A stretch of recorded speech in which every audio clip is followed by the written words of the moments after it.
Toto je Venera 4, sovietská vesmírna sonda, ktorá je len chvíľu pred pokusom o prvé pristátie na inej planéte, na Venuši. V tom čase sa o tejto záhadnej planéte vedelo len veľmi málo, ale vedci verili, že pod jej hrubou vrstvou oblakov sa nachádza svet nie príliš odlišný od Zeme, s podobnou atmosférou o tlaku jedného baru a teplotami podobnými tým na Zemi. Lenže netušili, do akého sveta sa táto úbohá malá sonda chystá vstúpiť. Keď vstúpila do atmosféry rýchlosťou 40 000 km za hodinu, jej padák sa otvoril a anténa začala vysielať údaje späť na Zem. Spočiatku bol atmosférický tlak podobný tomu na Zemi a teplota sa pohybovala okolo 30 stupňov.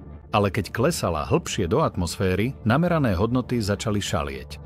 Jeden atmosférický tlak sa rýchlo zmenil na 10, 10 na 20 a teplota bola vysoko nad 200 stupňov, keď sa sonda zrazu roztrhla a všetká komunikácia bola stratená. Posledné údaje, ktoré sonda odoslala, odhalili atmosféru, ktorá bola 22 krát hustejšia a o 250 stupňov horúcejšia než na Zemi. Ale keď už Sovieti vedeli, aká drsná je Venuša v skutočnosti, boli ešte odhodlanejší sa tam dostať. Tieto neuveriteľné vesmírne sondy sme vymodelovali, aby sme vám ukázali, ako sa Sovietom nakoniec podarilo pristáť, urobiť fotografie a nahrať zvuk na povrchu našej najnebezpečnejšej planéty. Prvé vesmírne sondy mali pomerne jednoduchý dizajn. Pristávací modul bol titánová guľa so šírkou 1 meter, vo vnútri natlakovaná na približne 25 atmosfér. Mal niekoľko vedeckých prístrojov na analýzu atmosféry a batériu, ktorá ho napájala počas zostupu. Pristávací modul nemal žiadne motory. Namiesto toho využíval vlastný odpor a sériu padákov, ktoré ho spomaľovali pri zostupe na povrch. Ale s hustou atmosférou Venuše sa to ukázalo ako problém. Namiesto toho, aby rýchlo preletela atmosférou za niekoľko minút, Venera 4 narazila do atmosféry ako do tehlovej steny a rýchlo spomalila na iba 18 km za hodinu, čo bolo oveľa pomalšie, než sa očakávalo. To znamenalo, že kozmická loď musela vydržať 90 minút vo vnútri atmosféry Venuše, neustále vystavená teplu a tlaku, až kým nebola rozdrvená. Sovieti si uvedomili, že ako náhle vstúpia do atmosféry Venuše, čas je obmedzený a preto budú musieť prejsť atmosférou skôr, než bude mať čas rozdrviť alebo rozstaviť pristávací modul. Aby sa sonde podarilo dosiahnuť povrch Venuše skôr, než bude zničená, Sovieti prepracovali vesmírnu sondu tak, aby preletela atmosférou rýchlejšie.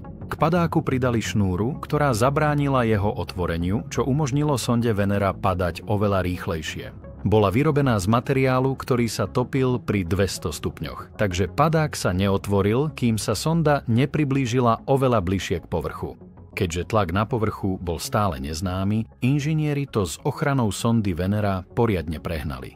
Steny boli dvakrát hrubšie a vesmírna sonda teraz dokázala vydržať tlak 180 atmosfér. Sovieti boli pripravení poslať Veneru 7 do pekla. Keď pristávací modul vstúpil do atmosféry, spomalil až na minimum a otvoril svoj padák. Planko splnilo svoju úlohu a umožnilo sonde rýchlo prepadnúť hustou atmosférou Venuše. Sonda bola teraz oveľa bližšie k povrchu ako pri všetkých predchádzajúcich misiách. Až kým, len 3 kilometre pred cieľom, sa padák neroztrhol a sonda sa začala rútiť k Zemi, pričom narazila na povrch rýchlosťou 60 km za hodinu. Sovieti mali na krku ďalšie zlyhanie, alebo si to aspoň mysleli. O niekoľko týždňov neskôr, keď prezerali údaje, si všimli, že veľmi slabý signál sa v skutočnosti vysielal ešte 23 minút po dopade pristávacieho modulu na povrch. Ako sa ukázalo, pristávací modul prežil, ale bol prevrátený nabok, čo spôsobilo, že signál antény smerom na Zem bol mimoriadne slabý. Neuveriteľné je, že posledné údaje, ktoré vyslal, ukazovali, že teplota na povrchu bola ohromujúcich 500 stupňov. Keďže teplota bola teraz hlavným problémom, ktorý obmedzoval čas na povrchu, inžinieri prišli s geniálnym, no jednoduchým chladiacim riešením pre Veneru 8. Vo vnútri sondy sa nachádzali bloky dusičnanu lítneho, látky podobnej soli, ktorá má veľmi vysoké teplo topenia. To je množstvo energie potrebné na to, aby sa z pevnej látky stala kvapalina. Na ohriatie tohto materiálu o 1 stupeň je potrebné niečo menej ako 2 jouly energie na gram. Ale keď dosiahne svoj bod topenia, prechod z pevného skupenstva do kvapalného si vyžaduje takmer 300 joulov energie.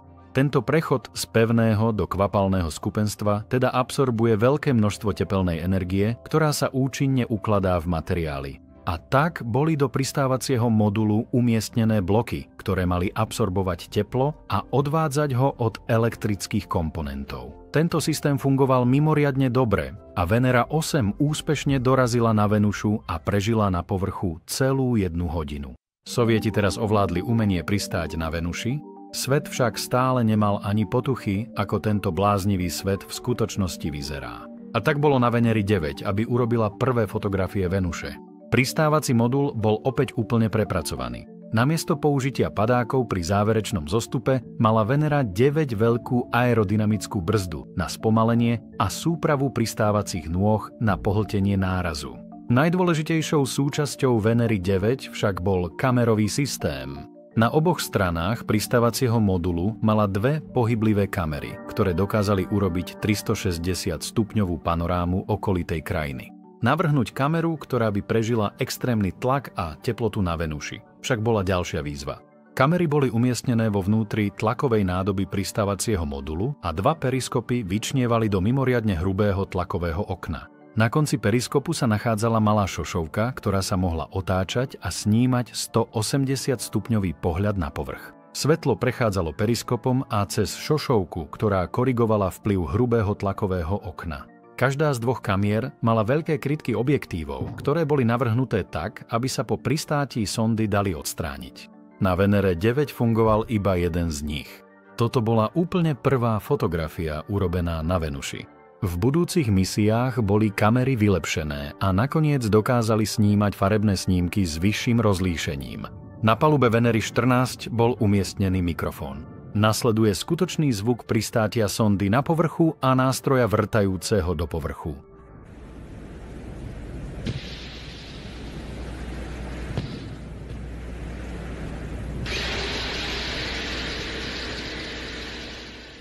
Celkovo Sovieti pristáli na Venuši 8-krát, pričom každá misia poslala späť neuveriteľné snímky a vedecké údaje o tejto záhadnej planéte. Úspech, ktorý sa nám ani po 50 rokoch nepodarilo zopakovať. Ďakujeme za zhliadnutie tohto videa.